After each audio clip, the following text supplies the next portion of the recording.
Greetings from Snake Mountain Boat Works on February 15. You're looking at Susan, 1940, Lyman 16-foot yacht tender. She's become blonde. Actually, she's become albino.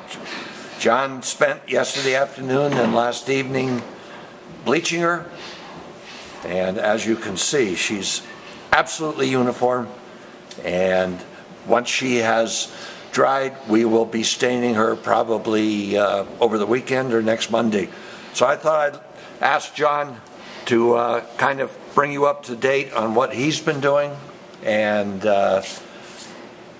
we'll just hand it off to John to take it from there.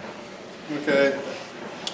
As we worked on the lap strakes on the Lyman, we had some places that had to have some Dutchmans. I did the Dutchmans in the lap strakes, and then after I was done the lap strakes, I only got like 3 or 4 Dutchmans in the lap strakes, so it's in pretty good condition. There was a couple places on the rub rail here that you can't even find them, John. Had some problems. We got one Dutchman right here that we put in because there was a pretty good jam in the outside of this board. So I put a Dutchman right here. This front corner right here had some problems. I put a Dutchman right in this front corner. It's hardly even visible. So the bleach did a wonderful job helping us bury our Dutchmans.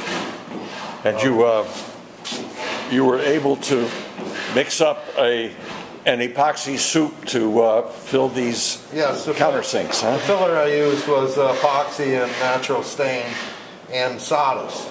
We actually took some of the sawdust from sanding the lap strakes, and we used it to mix up the putty so that we would have a pretty good blend after we do the natural stain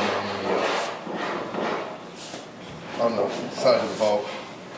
I did have a Dutchman in right here. There's a Dutchman right here.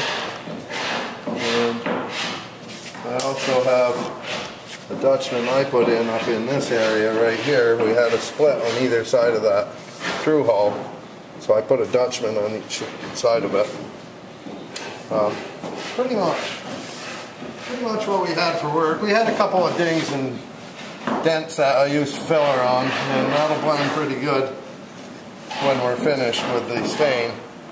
And that was that same mixture of epoxy, sawdust, and natural stain? Yeah, it was. And of course, as you can see, the cypress and also the red mahogany. This was a nice dark red mahogany, and it bleached so well that they almost matched perfectly. Along with the transom, that's a mahogany transom, and we bleached that out pretty good. There's still some wet spots on it, which are the darker spots. They'll tend to dry in the next 24 hours, and then after it's dry, I'll lightly scuff it with sandpaper, and then we'll be able to stain it. So, the scuffing it with a sandpaper gets all this fur off the outside of it that has pulled up, the bleach has pulled up.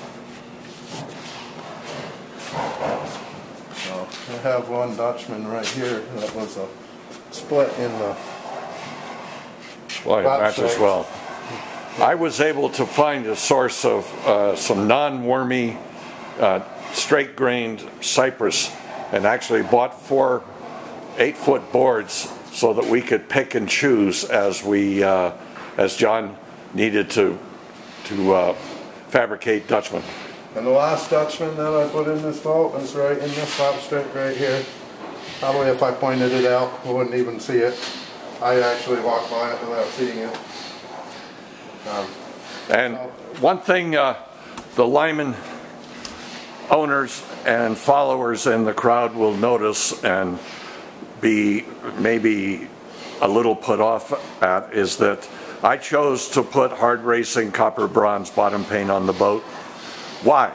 Well, she's going to live for the most part on a boat lift and or trailer. She won't be in the water continuously, and my experience has been that the antifouling paint tends to degrade just sitting out in the atmosphere. So I chose to make this compromise for the sake of performance of the bottom paint.